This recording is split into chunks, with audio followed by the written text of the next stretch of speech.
6장 1절에서 7절까지의 말씀을 제가 읽겠습니다. 그때 제자가 더 많아졌는데 헬라파 유대인들이 자기의 가부들의 매일의 구제에 빠짐으로 히브리파 사람을 원망하니 12사도가 모든 제자를 불러 이르되 우리가 하나님의 말씀을 제쳐놓고 접대를 일삼는 것이 마땅하지 아니하니 형제들아 너희 가운데서 성령과 지혜가 충만하여 칭찬받는 사람 7을 택하라. 우리가 이 일을 그들에게 맡기고 우리는 오로지 기도하는 일과 말씀 사역에 힘쓰리라 하니 온 무리가 이 말을 기뻐하여 믿음과 성령이 충만한 사람 스데반과 또 빌립과 브로고로와 니가노르와 디몬과 바네바와 유대교에 입교했던 안디옥 사람 니골라를 택하여 사도들 앞에 세우니 사도들이 기도하고 그들에게 안수하니라. 하나님의 말씀이 점점 왕성하여 예루살렘에 있는 제자의 수가 더 힘이 많아지고 허다한 제사장의 무리도 이 도에 복종하니라. 아멘.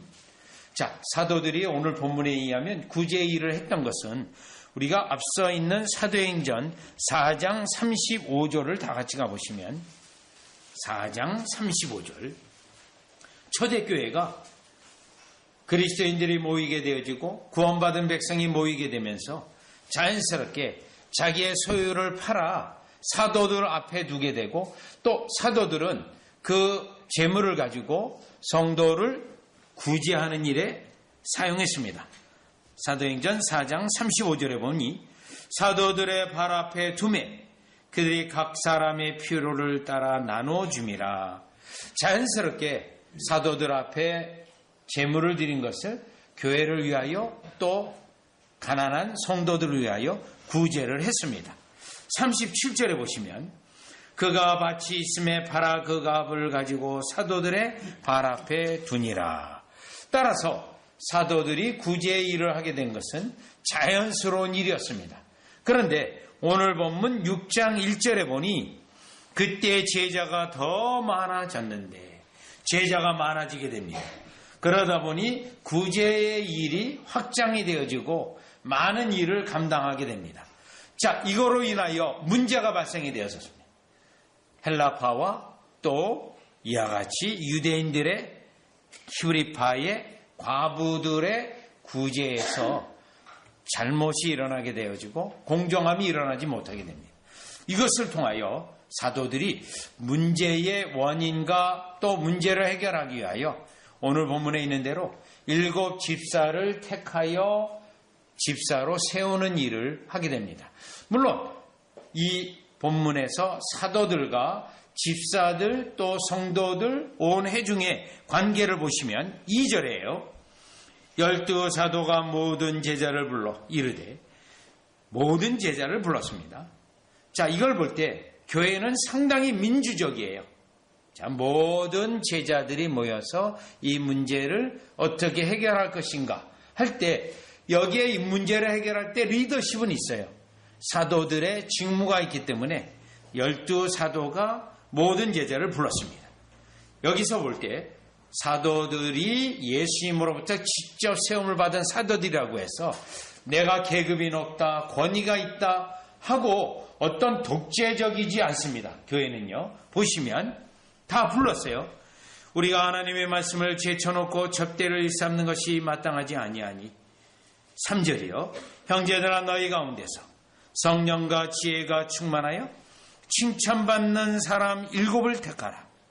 우리가 이 일을 그들에게 맡기고. 자, 여기서 7 집사를 택하는 일은 제자들이 하는 겁니다. 사도들이 나서서 누구를 해서 세운 것이 아니에요. 제자들이 이 일을 7을 택하게 되는데 7을 택할 때 다만 사도들은 7 집사에 해당되어지는 자격, 영적 자질을 분명히 언급을 했습니다. 설명을 했어요.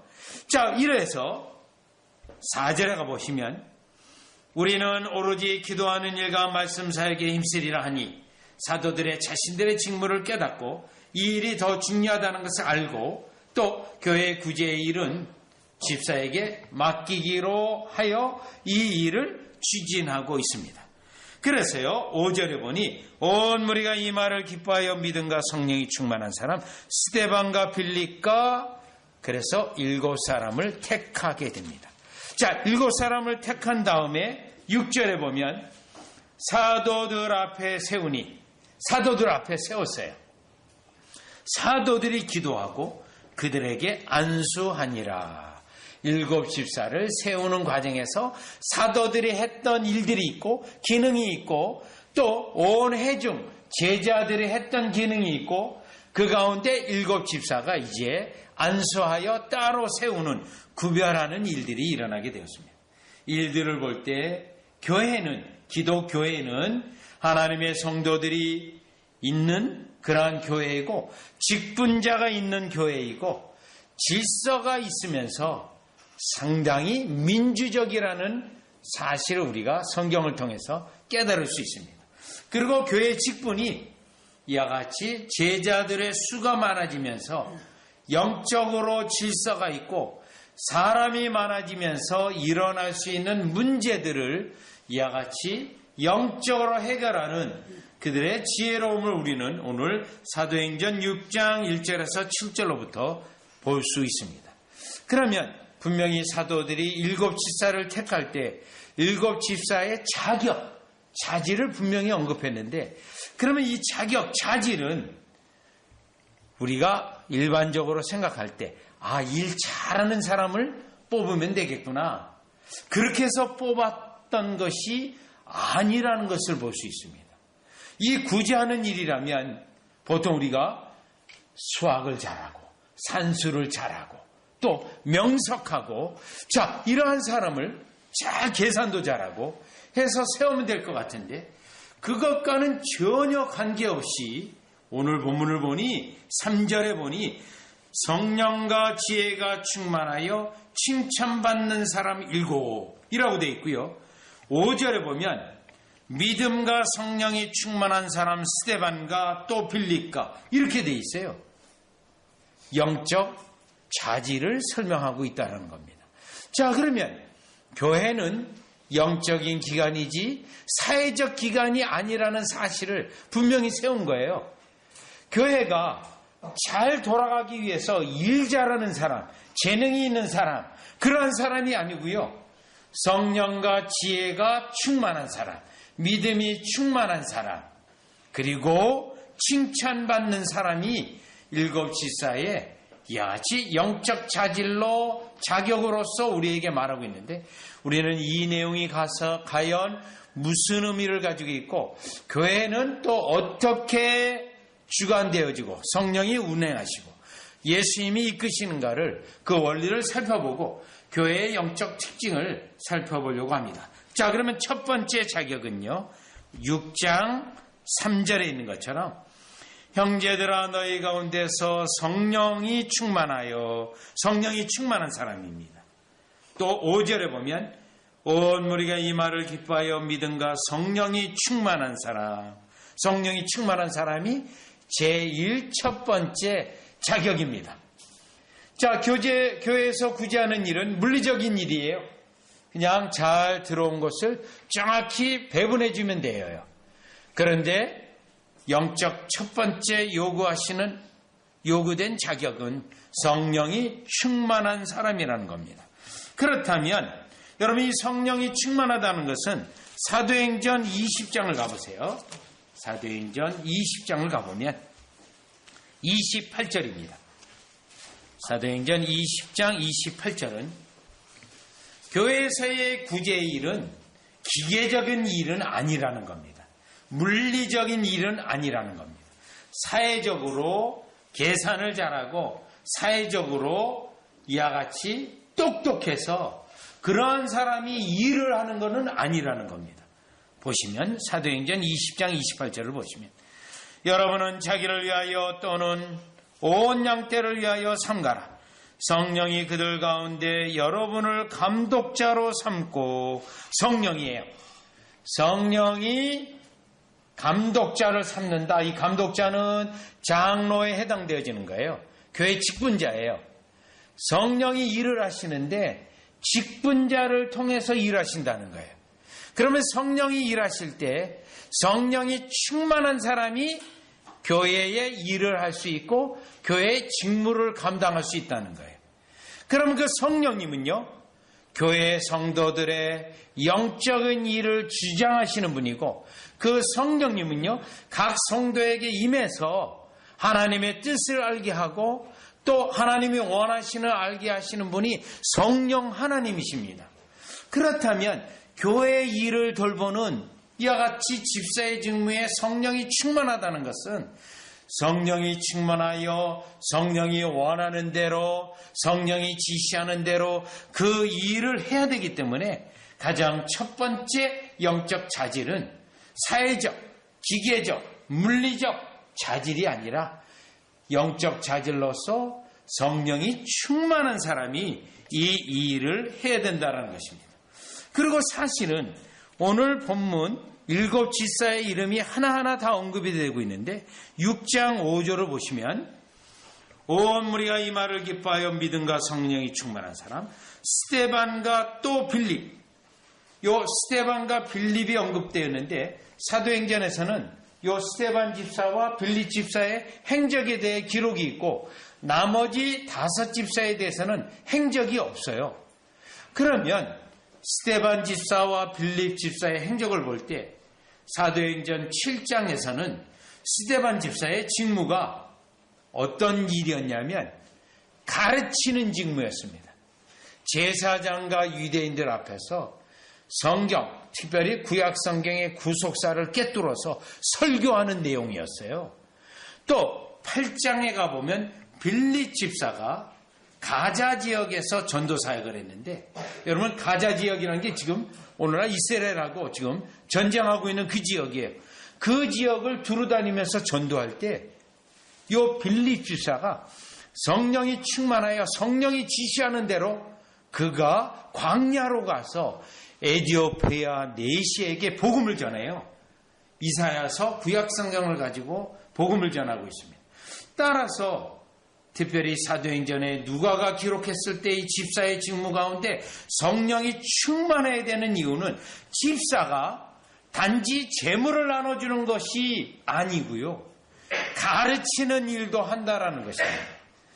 사도들이 가르치고 사도들이 기도했지만 집사도 똑같이 가르치고 기도하고 성령의 때때로는 능력이 있어서 은사가 있어서 그 일을 감당했던 건데, 그 일은 성령이 충만해야 이 일들이 감당되어지기 때문에 오늘 본문에 있는 것처럼 성령이 충만한 사람이라는 자격이 제1 우선순위로 집사를 선출할 때, 선택할 때 자격 요건이었다라는 겁니다.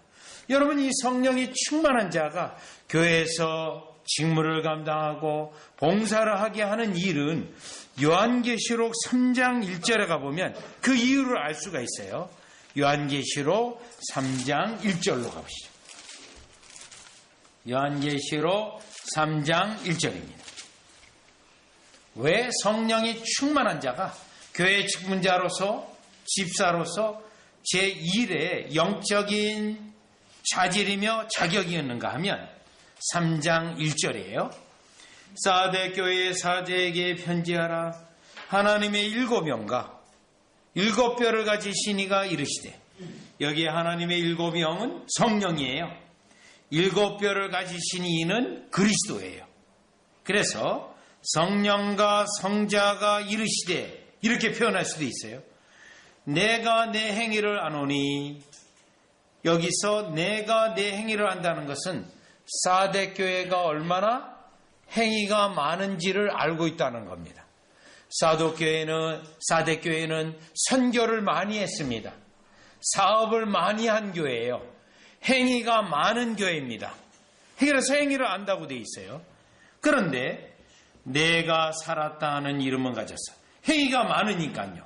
사업이 많고 또 하는 일도 많고, 예를 들면 봉사하는 일도 많고요, 구제하는 일도 많고 선교도 많이 하는 교회예요.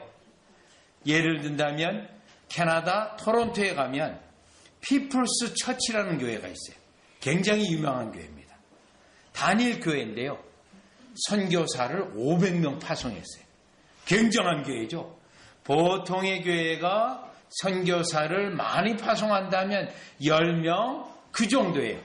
우리 한국의 전주에 선교를 많이 하는 교회가 있어요. 그 교회는 정말 많습니다. 30명, 40명, 50명. 정말 많이 하는 교회예요. 그런데 그 교회는 500명이에요. 어마어마한 교회입니다. 단일 교회가요. 자, 그러면 많은 사람들이 그 교회를 말할 때, 이야, 정말 선교 많이 하는 교회다 라고 말하는 것처럼 사대 교회가 그러한 교회예요. 그런데 본문 다시 보시죠. 내가 살았다 하는 이름은 가졌으나 죽은 자로 실제로는 영적으로는 죽었어요. 교회의 기능이 사회적 기능을 하고 교회가 많은 사업을 하고 사람들에게 칭찬을 듣고 사람들에게 인정함을 받을 수 있지만 영적이지 않으면 우리 주님은 그 교회는 죽은 교회이며 그 교회는 교회가 아니다라는 말씀을 합니다. 왜요? 영적이지 않기 때문에요. 왜요?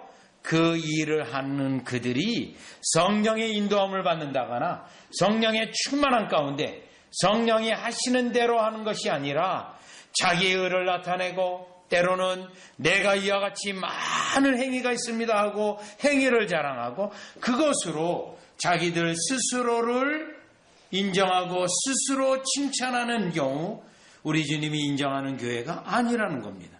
따라서 오늘 우리는 첫 번째 집사의 이 자격에서 성령이 충만한 것을 제일 우선순위에 둔 것은 영적인 일, 심지어는 구제하는 일도 영적인 일이기 때문에 또 가르치는 일도 해야 되기 때문에 성령이 충만한 자격을 제1순위로 우리에게 말씀하시고 우리에게 두고 있다는 것입니다. 따라서 우리의 교회가 하나님 앞에 인정받는 교회, 영적으로 충만한 교회가 되기 위해서는 우리가 때로는 구제하는 일, 때로는 선교하는 일, 이것조차도 영적인 은혜 속에서 우리가 해야 하나님 앞에 인정함을 받고 여러분이 또한 하나님 앞에서 그 인정한 것에 대한 상이 있으시기를 주 예수 그리스도 이름으로 축원합니다. 자, 그럼 이제 두 번째 자격이에요. 사도행전 6장 3절에 보면 형제들아 너희 가운데서 성령과 지혜가 충만하여 두 번째는 지혜가 충만한 것을 말합니다. 지혜요. 여러분 지혜와 지식이 어떻게 다르죠? 지식이라는 것은 이와 같이 정보적인 지식이에요. 내가 어떤 지식적인 정보적인 내용을 아는 겁니다. 그러면 지혜와 지식이 다른 것은 어느 점에서 다를까요? 지혜라는 것은 삶 속에서 지식이 적용되는 것까지를 말합니다. 삶 속에서 적용이 되어져서 이 지혜가 나타나는 거예요. 그런데 오늘 두 번째 언급되고 있는 이 지혜는 은혜의 경험이 많다라는 거예요. 경험적인 지식이고 삶에 실제적으로 적용되는 그러한 지혜를 말합니다. 그래서 지혜로운 자는 특별히 어떤 면에서 나오게 됐냐면 이 구제를 하고 또 때때로 어떤 영혼을 만나서 하나님의 말씀을 가르쳐야 되잖아요. 집사가. 그런데 왜 이 교회에서 지혜가 필요할까요? 오늘 본문 다시 보시면 6장 1절이에요. 그때 제자가 더 많아졌는데 헬라파 유대인들이 자기의 가부들의 매일의 구제에 빠짐으로 히브리파 사람을 원망하니 여기 6장 1절에 이 교회 문제가 나타난 것이 어디에서 나타난 거죠?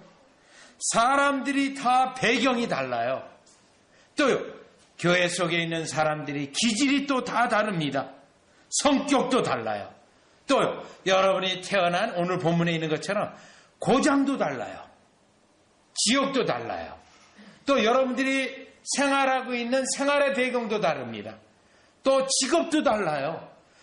이와 같이 교회에 다양한 사람들이 기질이 또 다양하고 성격도 다양하고 성향도 다양하고 추구하는 것도 다양합니다.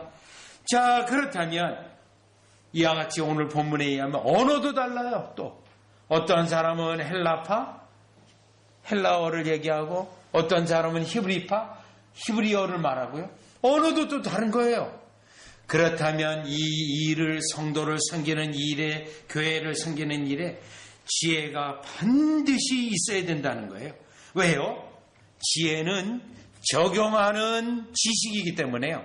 사람들을 만나 소통하고 또요 사람들을 만나 상담하고 또 사람들을 만나 권면하고 또 특별히 원망 없이 사람들로 잘 원만하게 이와 같이 조정하고 일을 이루는 이 일은 지식을 가지고 하는 것이 아니라 지혜를 가지고 한다는 겁니다. 그래서 여러분 오늘 두 번째 영적인 자격이 바로 이 지혜를 언급하고 있는 거예요. 자, 이 지혜는 사실은 어떻게 보면 교회의 경영을 잘하는 거예요. 많은 사람들의 영적 피로도 채워주고 잘하는 것인데, 그러면 이 지혜가 가장 있었던 사람의 대표적인 인물이 누구냐면 창세기 41장 가보시면 창세기 41장 33절로 가시면 요셉이라는 인물이 나옵니다. 창세기 41장 33절 39절이 창세기 41장 33절을 보시죠. 이제 바로께서는 명철하고 지혜 있는 사람을 택하여 애굽 땅을 다스리게 하시고, 자, 바로가 꿈에 대한 해석을 듣게 되어요. 그러면서 사람들이 명철하고 지혜 있는 사람을 택해서 국무총리에 세우자는 거예요. 그래서 애굽에 일어나는 모든 일을 경영하게 하자는 거예요. 다스리게 하시고, 이건데 다시 39절에 가보세요. 39절에 보면 37절로부터 볼게요. 바로와 그의 모든 신하가 이 일을 좋게 여긴지라 바로가 그의 신하들에게 이르되 이와 같이 하나님의 영에 감동된 사람을 우리가 어찌 찾을 수 있으리요 하고, 또 여기도 하나님의 영이에요. 사실 성령 충만하고 지혜 충만은 같이 가는 거예요. 39절 요셉에게 이르되 하나님이 이 모든 것을 내게 보이셨으니 너와 같이 명철하고 지혜 있는 자가 어떠다. 너는 내 집을 다스리라. 내 백성이 다 내 명령에 복종하리니 내가 너보다 높은 것은 내 왕자뿐이니라. 여기 지혜입니다. 지혜요. 나라를 경영하는 이 지혜. 왜요? 요셉을 통하여 결국 70인의 가족이 들어오게 되고 애굽에서 큰 민족을 이루게 될 때 이 근거, 이 시작을 만드는 것이 요셉이에요. 하나님의 섭리에 의해서. 자, 이러한 지혜가 교회에 매우 매우 중요합니다. 그 지혜를 따라서 모든 성도들이, 온 성도들이 그 지혜 있는 지사님의 섬김과 일들을 통하여 우리가요 만족함을 누리고 감사함을 또 표현하고 하나님의 함께하심을 할 수 있는 거예요. 그럼 여러분의 가정에는 어떻습니까? 교회적으로 지금 적용하는데 이것을 여러분의 가정에 적용한다면 잠언서 31장 여인의 지혜예요. 여인의 지혜. 여인의 지혜. 그래서 한번 잠깐 가볼까요? 오늘 이 지혜가 여러분의 가정에서는 어떻게 적용되는가? 지금 우리가 교회적으로 적용했는데 전도 잠언서 31장에 가보시면 자, 31장 10절이에요. 10절 지혜 있는, 이 지혜는 여성 명사예요. 사실 보시면 누가 현숙한 여인을 찾아 얻겠느냐? 그의 값은 진주보다 더하니라. 그런 자의 남편의 마음은 그를 믿나니 산업이 핍절하지 아니하겠으며 그런 자는 살아있는 동안에 그의 남편에게 선을 행하고 악을 행하지 아니하느니라. 그는 양털과 사물 구하여 부지런히 손으로 일하며 상인의 배와 같아서 먼 데서 양식을 가져오며 밤이 새기 전에 일어나서 자기 집안 사람들에게 음식을 나누어 주며 여종들에게 일을 정하여 맡기며 밭을 살펴보며 자기의 손으로 번 것을 가지고 포도원을 일구며 힘있게 허리를 묶으며 자기의 발을 강하게 하며 자기의 장사가 잘 되는 줄을 깨닫고 밤에 등불을 끄지 아니하며 손으로 손뭉치를 들고 손가락으로 가락을 잡으며 그는 곤고한 자에게 손을 펴며 궁핍한 자를 위하여 손을 내미며 자기 집 사람들은 다 홍색을 입었으므로 눈이 와도 그는 자기 집 사람을 위하여 염려하지 않으며 자 결국은요 23절 그의 남편은 그 땅의 장로들과 함께 성문에 앉으며 사람들의 인정을 받으며 어디까지요? 현숙한 아내, 지혜로운 아내 때문에 가정은 물론이거니와 남편까지도 이와 같이 온 성읍에 칭송을 받는 일이 이 잠언서 31장 지혜의 잠언의 결론이에요. 여러분이 가정에 이 지혜를 적용해 본다면 여러분의 가정에 이 지혜 있는 자로 말미암아 가족이 풍성하고 감사가 넘치고 또 하나님의 은혜를 찬양하는 여러분 되어지시기를 주 예수 그리스도 이름으로 축원합니다. 다시 본문으로 오셔서요. 사도행전 6장 다시 3절에 마지막 자격입니다. 마지막 자격은 칭찬받는 사람 7을 택하라. 칭찬받는 겁니다. 여러분 여기서 칭찬받는다는 것은 우리가 보통 성경적으로 칭찬받는다는 것은 믿음이 칭찬을 말하고 있어요. 데살로니가전서 1장에 의하면 믿음의 칭찬이에요. 믿음대로 하는 거예요. 그렇다면 오늘 여기 본문에 나와 있는 이 칭찬은 사실은 정직하고 성실한 사람인 것을 말하고 있습니다. 정직하고 성실한데 이걸 우리가 세상을 살아갈 때 정직하고 성실한 사람 얼마든지 만납니다. 그러면 그 사람이 집사가 될 수 있는가? 아니에요. 여기에서의 영적 자질은 일단 성실하다, 책임감이 강하다. 이 일은 예수님에 대한 믿음이 있고 예수님에 대하여 충성을 다하고 또 예수님에 대한 충성함이 성도들에게 신실함으로 나타나는 사람을 말하고 있습니다. 사도행전 오늘 본문 다음에 24장을 가보면 하나님과 사람 앞에서 의를 행한다고 돼 있어요. 그때 의를 행하는 자는 반드시 칭찬을 받게 돼 있어요. 믿음으로 사는 자는 반드시 칭찬을 받게 돼 있는데 그러면 이 7 집사의 이 성격들 가운데 이 하는 일 가운데 사도행전 7장 51절에 가보시면 사도행전 7장 51절이요. 스데반 집사예요. 스데반 집사가 어떻게 성실했는가? 51절 유대인들에게 제사장에게 설교하고 있어요. 목이 곧고 마음과 귀의 할례를 받지 못한 사람들아 너희도 너희 조상과 같이 항상을 성령을 거스리는도다. 이 사람은 성실했어요. 스데반 집사는요. 어떻게 해요? 그들의 악함과 그들의 패역함을 하나님의 말씀으로 그대로 그들에게 증거했어요. 다음에요. 8장을 가보시면 이번에는 빌립 집사가 어떻게 성실했는가 보시죠. 8장 26절이에요. 사도행전 8장 26절. 성실함이 어떤 것을 말하는지, 충성됨이 어떤 것을 말하는지, 정직함이 어떤 것을 말하는지 살펴보고 있어요. 집사의 자격입니다. 8장 26절. 주의 사자가 빌립에게 말하여 이르되 일어나서 남쪽으로 향하여 예루살렘에서 가사로 내려가는 길까지 가라 하니 그 길은 광야라. 지금도 이 길은 고속도로예요. 예루살렘에서 가자 전투 있다고 했잖아요. 고속도로예요. 그 당시 이 길도 그 당시 이미 고속도로예요. 오늘날로 얘기한다면 그러면 우리 한국은 길 시스템이 이런 길이 잘 없어요. 그런데 외국에 나가면 길이 어떻게 됐냐면 어떤 도시를 지나갈 때 도시를 통과하는 길이 있고요. 도시를 우회로 해서 그냥 고속도로로 가는 길이 있어요. 그런데 이 길은 고속도로로 가는 길이에요. 그러면 빌립 집사가 이 명령을 받았을 때 주의 사자를 통해서 이 길은 고속도로니까 사람이 많이 다닙니까? 안 다닙니까? 안 다녀요.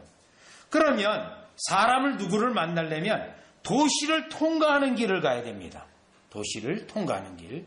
여러분 일본만 가더라도 고속도로 길은 다 위로 돼 있어 고가도로로 돼 있어서 돈을 내고 가면서 통과하지 않아요. 쭉 가게 돼 있고 그런데 고속도로 고가도로 밑에 있는 길은 돈을 안 내는 대신 신호등을 걸리고 천천히 가는 길이에요. 내가 어떤 가게를 간다거나 상점에 가려면 고속도로를 타면 안 됩니다. 물론 거리가 있어서 하지만 지금 명령이 그 명령이에요. 그러면 이 명령을 받을 때 그 길은 사람들이 안 다니는 길인데요 하고 반문을 제시하고 왜 글로 가라고 하죠? 그렇게 물을 수 있는 곳인데요. 어떻습니까?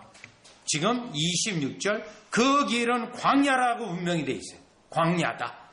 사람을 그렇게 만나는 길이 아니에요. 그런데 27절 일어나 가서 보니 에디오피아 사람 곧 에디오피아 여왕 칸닥의 모든 국고를 맡은 관리인 네시가 예배하러 예루살렘에 왔다가 돌아가는데 그 말대로 순종했더니 에디오피아 네시를 만난 거예요. 여기에 나타난 것이 무엇입니까? 성실함, 충성됨, 정직함이에요. 누구에게? 하나님에 대하여, 그리스도에 대하여, 하나님의 말씀에 대하여. 이로 인한 영적인 자질 때문에요. 교회를 섬길 수 있고 그리스도의 교회 머리이신 그리스도의 명령을 받들 수 있고요. 성도들을 섬길 수 있는 거예요. 교회에 봉사할 수 있는 거예요. 이 성질 때문에. 자, 여기서 나타난 특징이 무엇입니까? 자기의 생각, 자기의 판단으로 주관하는 것이 아니고요. 여기에 칭찬을 받는 사람이라는 것은 언제든지 하나님의 뜻에, 하나님의 지시하심에 성실함이, 충성됨이, 정직함이 있는 사람이 여기에 칭찬을 받는 사람이라는 겁니다. 그래서 사도행전 16장 2절에도요, 또 인물이 하나 나와요. 디모데라는 인물이 나오는데 그 사람도 칭찬을 받는 사람이에요. 그러면 이 디모데는 왜 칭찬을 받나요? 믿음이 있어서요? 특별히 사도 바울은 디모데 전서 후서에 이 디모데에게 여러 가지 명령을 내리는데 디모데는 사도 바울의 명령에 대하여 항상 충성했던 자입니다. 그는 그리하여 칭찬을 받았다는 것입니다. 따라서 우리가 교회의 일들로 할 때, 섬길 때 이와 같이 칭찬받는다라는 것이 사람들의 마음에 들어서 칭찬받는 것이 아니고요. 하나님의 말씀에 따라, 하나님의 지시에 따라 영적으로 그리스도의 명령에 이끄는 그를 칭찬받는다고 하는데 다 같이 로마서 12장 8절로 보고 말씀을 마무리하겠습니다. 로마서 12장 8절로 보시면 평판이 좋고 칭찬을 받는다는 것은 섬길 때 로마서 12장 8절이에요. 성령으로 말미암은 은사이기도 해요. 12장 8절입니다. 혹 위로하는 자는 위로하는 일로 구제하는 자는 성실함으로 성실해요. 이게 칭찬받는 이유들이에요. 다스리는 자는 부지런함으로 칭찬받는 일이에요. 긍휼을 베푸는 자는 즐거움으로 할 것이니라. 이와 같은 은혜로 감당이 되어질 때, 교회 일들로 감당되어질 때 그는 칭찬받는 자로 사람들로부터 칭찬을 받고 주님으로부터는 확실하게 칭찬을 받을 뿐만 아니라 우리 주님이 상을 주시는 성도라는 것을 기억해서 여러분이 오늘 교회에서 일어나는 일들이 사람들과 사람들 사이에 일어나는 일들이 사회적인 일인데 다만 사회적인 일이 아니라 영적인 일들로서 성령이 충만하고 지혜가 충만하고 여러분의 성실함이, 충성됨이, 하나님께 성실하고 충성됨이 성도들로부터 칭찬을 듣는, 그리하여 교회가 진정한 교회고 교회가 하나님이 기뻐하는 교회로 교회의 성도를 만날 때 즐거움이 넘치는 교회가 되어지기를 주 예수 그리스도의 이름으로 축원합니다. 기도드리겠습니다. 하나님 아버지의 은혜를 감사를 드립니다. 오늘도 교회에서 일하는 이 일들이 어떻게 성령님이 역사하고 성도들의 모든 성도의 봉사와 섬김이 일곱 집사에게 나타난 특징들이 심지어는 우리 어린 영혼 어린이에게까지도 이 은혜가 나타나서 진실로 하나님이 교회의 주인이시며 그리스도가 교회의 머리이시며 성령님이 주관하시는 교회임이 나타나 주시옵소서. 예수님의 이름으로 기도드리옵나이다. 아멘.